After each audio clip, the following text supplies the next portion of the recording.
Hello and welcome to another modelling video. This is Alan from the Mono Man at YouTube with another model video. Today is a sponsored video by Funcrecol. They are a lesser known Chinese photopolymer UV reactive resin manufacturer whose focus is specialized resin for more niche hobbies. I have not heard of them in my side of the hobby, but they were kind enough to send me this package to review a few items.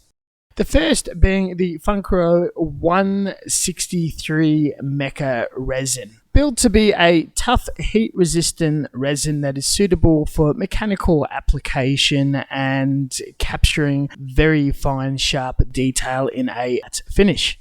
Interestingly, the examples given are focused on Gundam garage kits and 3D printing community, and not so much Warhammer or wargaming, which I would believe to be a much larger creative market unless it is a lawsuit issue. The shipment arrived swiftly and well packaged, no issues. The price range is lower middle ground for the standard and pretty cheap for some of the specialist resins compared to the main competition. Starting off, I'll be using the Anycubic Mono X 6K and its indigenous slicer. I have a bed full of various items, a 72nd World War II tank, some Warhammer, some Gundam assemble scaled minis, a couple of small mecha model miniatures, a ship, and lastly a 1/144 scale Gunpla weapon, which I drafted myself. With a very thorough shake for a few minutes and applying it in a freshly cleaned vat, the resin was heated and toasted to beyond 30 degrees. Settings applied to a little greater than what's recommended with most tough and standard resins, believing with years of printing, testing, trial and error, this is a near foolproof plan for achieving best adhesion to the clean build plate. Print time is significantly longer, and with more exposure, you are wearing out and diminishing the lifespan of your screen and 3D printer.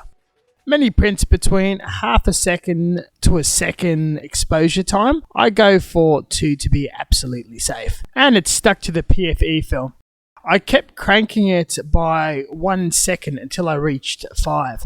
This is the number I needed for my old spark maker and black resin that really did not work well. This extends the printing time ridiculously.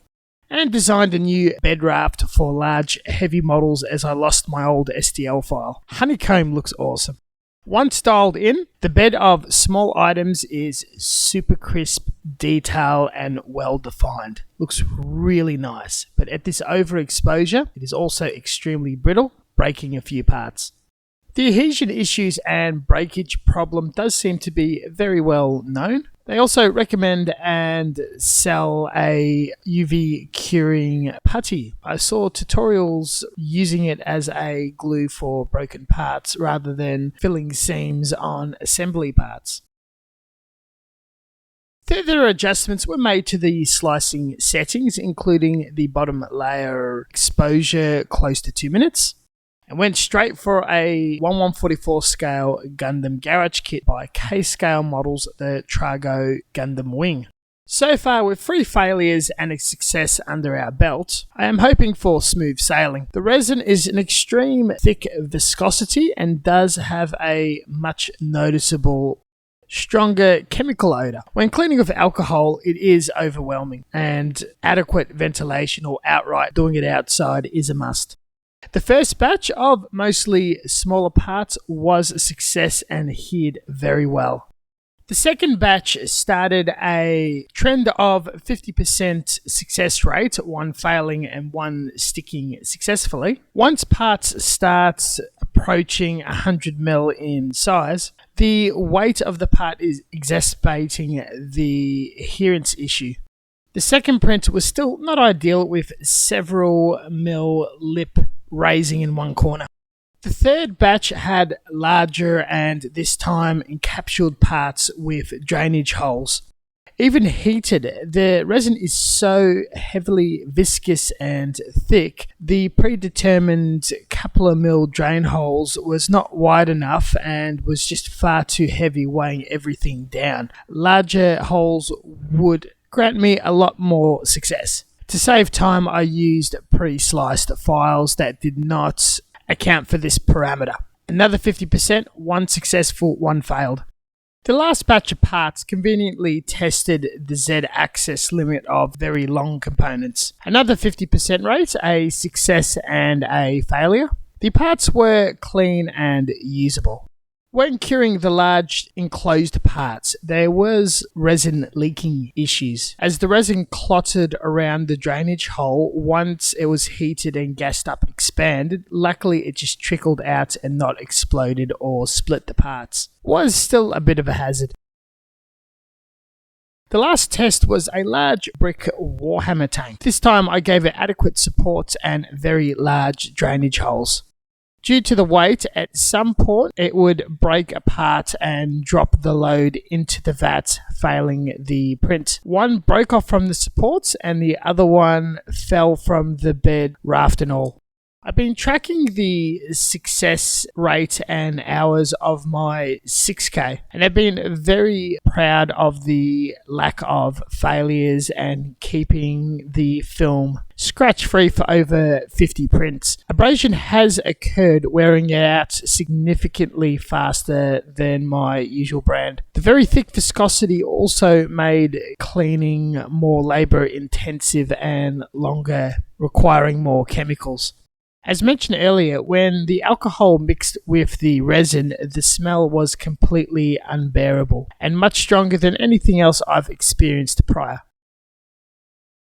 Back to the Trago, and after natural curing under sunlight, the resin is marketed as extremely tough and scratch resistant, though removing the supports with hand, no aid of boiling water or tools, was very harsh on the skin, creating minor breaks and pockmarks, little cracks into the model itself. Sanding and texture correction polishing was also not very fun. On very smooth and plain parts, I did have some stet lines that needed addressing. Had to crack out the Dremel 80 and 100 grit.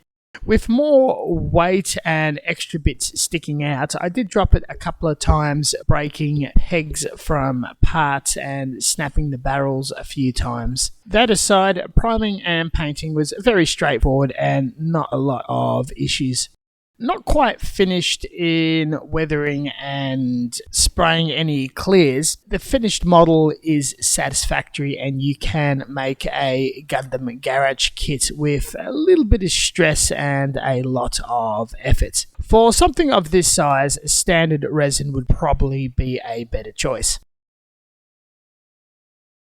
Going back to the first prints, which are absolutely wonderful. As great as the detail was, out of the 12 Warhammer minis, I lost 3 from parts just exploding or breaking and flying across the room. I am concerned about the Tachikoma and ship. Removing the supports is going to be a very delicate process. Otherwise, for these very small fine parts and visually, or even little bits of greeble that can glue onto kits or larger parts made of a standard resin, this is ideal and it looks really good. I ran these wargaming parts among my customers and friends who are a part of the local clubs and tabletop scene. They did find them to be far too brittle and would be too scared to game with them. Many minis has a lot of fine swords or rifles sticking out from the body, which do break, especially flag bearers and pike spears. For greater flexibility and softness, a little bit of detail loss would be preferred. And with my railgun, probably mostly the colour, though it does look strikingly far more sharper. This is a very specialised product for a very specialised use. I'm not going to say it's bad, but it's not for me. Links for purchasing will be in the description down below. I hope this video was helpful in choosing out these mediums for your hobby and your next 3D prints. Thank you very much to Funcrecol for providing this. I am sorry that the review was not as positive as you may have hoped for it, but I'm very steadfast in my assessment of mediums, especially being pushed onto my follower base and posted online. Thank you very much for watching, and as always, until next time, stay tuned for further content and we will catch you guys next time. See you next week.